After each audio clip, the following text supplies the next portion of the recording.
So would you like to know how to make your second impression matter more than the first impression? Hi, I'm Dr. Samuel Jones, and today I'm going to be talking about do this and your second impression will still matter. So listen, some of you, you're just like me, you have heard the saying, you never get a second chance to make a first impression, right? You have heard that saying.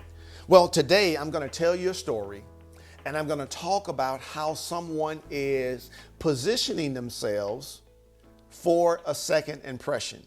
And not only are they positioning themselves, but they have someone helping them to position themselves. You know, so many times in the church, we may hear about you need a covering, right? Have you heard that saying? And if you haven't heard that saying, that's what sometimes is said in the church. But in the business and the professional world, the saying is, you need a mentor, you need a coach, you need someone to somewhat guide you. So guess what? Those two are the same things. It's just maybe different language. But let's talk about it today, and let's talk about Ruth and Naomi. So today I'm going to read you 5 verses, and this is from Ruth, the 3rd chapter. And I want you to hear how the mentor, the coach, the teacher is mentoring and coaching and guiding the student. So let's talk about it real quick. Okay, so I'm reading from the King James Version, and this is Ruth, the 3rd chapter, verses 1 through 5. It says, Then Naomi, her mother-in-law, said unto her, My daughter, shall I not seek rest for thee, that it may be well with thee? And now is not Boaz of our kindred, with whose maidens thou wast? Behold, he winnoweth barley tonight in the threshing floor. Wash thyself, therefore, and anoint thee, and put thy raiment upon thee, and get thee down to the floor, but make not thyself known unto the man until he shall have done eating and drinking. And it shall be when he lieth down, that thou shalt mark the place where he shall lie, and thou shalt go in and uncover his feet, and lay thee down, and he will tell thee what thou shalt do. And number 5 to me is the golden ticket, because this is Naomi's talking to Ruth, and this is Ruth's reply. In the 5th verse, Ruth says, And she said unto her, All that thou sayest unto me, I will do. Oh my goodness, that is gold, that is gold, that is gold. So let's talk about this a little bit. So the backdrop of the story is, excuse me.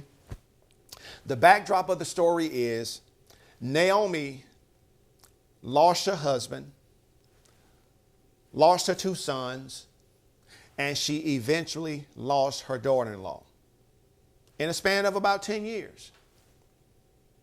Also, Ruth lost her father-in-law, lost her husband, lost her brother-in-law, and even lost her sister-in-law. So you have 2 people now who have lost something. And in the midst of them losing something, they bonded themselves together and says, you know what? I'm with you. You're with me. I'm going to support you. I'm going to support you. And at one time, Naomi was down in the dumps because when she came back home, her friends were happy to see her. And she was so down in the dumps about everything and everyone that she had lost. This is what Naomi said. She said, don't call me Naomi. Matter of fact, God has been so bad to me and so horrible to me and judging me. Don't call me Naomi. Call me Mara. For I left full, but I came back empty. And don't you know, during that time when Naomi was down in the dumps, she had her sister-in-law to lean, not her sister-in-law, her daughter-in-law to lean on, because Ruth was the one helping, taking care of her mother-in-law. And during that time, I can only see that as Ruth is working hard, right, she is giving her mother-in-law confidence to keep living. Now the tables are turned, because now Naomi is to a place to where, you know what, we're doing good. We're back home. It's harvest season and Ruth is out there working. But all of a sudden Naomi tells Ruth, you know what? We have a kinsman and he's here and he's got land and he's this and that. Listen, as a matter of fact, he's going to be working tonight down at the threshing floor. So girl, you need to get yourself together, in so many words. What did she tell her? Hey, wash yourself, anoint thyself, put on your best clothes, and follow these instructions that I'm going to give you. Now, can't you see how the tables have turned? One time Ruth was helping Naomi. Now Naomi is helping Ruth. Oh my goodness. Good stuff. Good stuff. So if you do these two things right here, your second impression will matter. So what are the two things that Naomi does, or the two things that Ruth does, that makes this second impression so special? All right, here they are. Number one, this is what we have to learn how to do. This is you and I.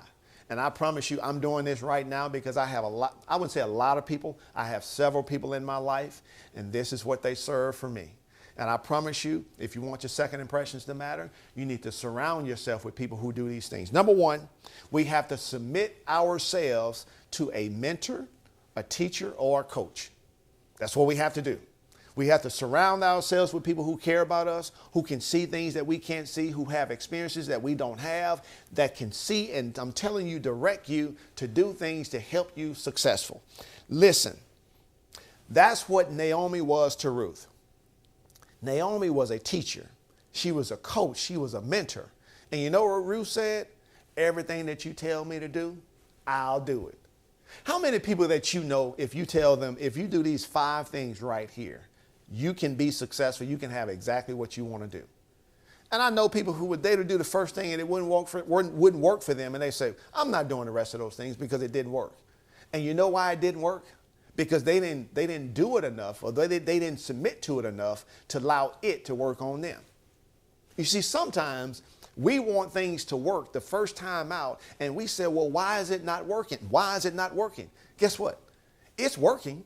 You may not see that it's working, but you have to do it long enough to allow it to work on you.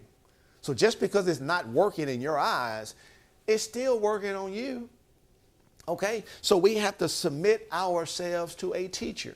Now, you heard me talk about covering, right, in the church, and you heard me talking about coaching and mentoring in the professional world. Those two are the same things. So let me elaborate on that for a little bit. So in the church, when we're talking about covering, it's the same principle. It's the same concept.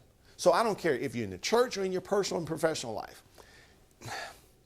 When I say submit to a coach, mentor, or teacher, we have to bring ourselves under someone else's authority, okay? Who was the greatest example of this? The greatest example of this was Jesus Christ. I'm telling you, he was. Because every time someone tried to challenge him on what he said or when he did something, or even where and when he did something, he would always say, I'm doing the work my Father told me to do. I'm doing what my Father told me what to do. I'm not worried about what y'all are telling me what to do. I'm listening to my Father. You see, what Jesus was doing is he was submitting himself. He was yielding himself. He was getting himself in alignment with his Father's authority. That's what we do when we get ourselves under some type of covering, coaching, mentoring. We don't have to. It's important that we yield or submit ourselves in authority. Because this is one of the biggest things that I have learned, especially these last 3 years, that when I submit myself to God's authority or into the authority of someone who is trying to teach me something, I gain more authority. So if you're in your life right now, excuse me, if you're in your life right now and you feel like you don't have authority over your past, you don't have authority over what people think about you, if you don't have authority over the opinion of people, what they think about you, if you don't have authority over those things, that means you have not aligned yourself or yielded yourself to the truth, because the truth is the greatest authority in our life. And who is the author and the finisher of the truth? Jesus Christ. And who was the author and finisher of Jesus Christ? His Father. I mean, all of this stuff, it lines up. But today we're talking about Ruth and Naomi. And Ruth tells Naomi, all that you tell me to do, I will do it. You see, she didn't go in there and say, I have my own opinion about what I should do. Oh, woman, you old and you don't know. These are the new days. That was the old days you were talking about. That's not what she said. She said, you know what? You got some experience and you telling me what to do and you've been looking out for me like I've been looking out for you. You know what? I'm going to do exactly what you're telling me to do. Can we do that with each other? Do we have some people in our life that when they tell us, you know, have you considered doing this right here? No, I'm going to do what I want to do. That's not the way. If we talk to Ruth, Ruth would tell us, that's not the way. Ruth would say, get in a line with some authority. And the first place we need to get in a line with authority is Jesus Christ. You see, if you don't know who he is in your life, you're not going to have any authority. If you don't know who he is in your life, you're not going to overcome the things in this world that are stressing you out, that are beating you down, that are wearing you out. You're not going to have authority over those things.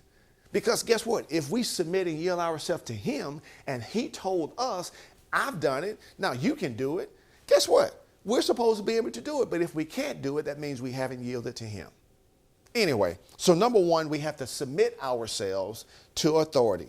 And then the second thing, once we submit, the second thing is to follow their instructions. I love reading this story because Naomi tells her, wash and anoint yourself. She's telling her in so many words, purify yourself. Beautify yourself. Girl, get yourself ready for this second impression. And you know, a lot of times we're like, you know what, it's just Boaz. I've seen him. I saw him when I was working in the field. Ruth could have said, Naomi, woman, you crazy. Look, I've already seen him when I was working in the field. He came out there. He saw me at my worst. Matter of fact, since he saw me at my worst, he'll be all right. Do you know some people like that? They just don't want to change. They'll say, he'll be all right. Girl, I ain't combing my hair. That guy that want to take me out, and he was talking to me when I was out there working in the yard, and he wants to take me out. Girl, he's seen me at my worst. So he's going to take you out? Yeah, he doesn't want to take you out like you were working in the yard. Why? Because you represent him. He wants you to look good. Anyway, Naomi is like, listen, just think about it this. If Ruth would have said, Naomi, I don't need to do all that. He saw me working in the field. He's going to be okay. She could have said that. But Ruth was like, okay, you want me to get myself together, fix myself up? I am. And when I do, the next time he see me, he's not even going to recognize me. And don't you know that's what she did? Now, I believe Boaz didn't recognize her for just because, number one, he woke up crazy. I mean, a woman laying at his feet when she wasn't supposed to be in there. So part of that is that. But I do also believe that the fact that she made herself look so beautiful. Oh my goodness, he didn't recognize her. And I'm telling you that when we begin to follow the instructions of the people who love us, who can see what's best for us, who can see things that we can't see in us, when we begin to follow their instructions for our life, oh my goodness, it is going to make a difference. And I'm telling you, Ruth said, you know what, Naomi? You told me to get myself cleaned up, washed. I am. You told me to anoint myself. I'm going to put on my best perfume. And then she told her to put your raiment on, put your best clothes on. Girl, get yourself together. Get yourself together like you going and get ready to, what's that movie? There's a movie where, I think it's Big Mama's House or something like that. And I think it's Martin Lawrence and Martin is playing Mama, Big Mama. And she says in so many words, Sherry, go get your man. I mean, that is funny to me. And I think that's what Naomi is telling Ruth in so many words. She's saying, Ruth, go get your man. And you know what Ruth did? Ruth went and got her man. She told her to put on your best clothes. And then she told her to wait for the right moment to reveal yourself. You see, those are the kind of instructions that wisdom would tell you. Wisdom not going to tell you to get yourself together, put on your best clothes, and run in there and just show yourself to them. That's not wisdom. That's foolishness. Naomi said, clean yourself up, anoint yourself, put on your best clothes. Now listen, when you get there, don't do anything. You got to wait. See, that's wisdom. Wisdom would tell you to be patient. Wait for the right moment.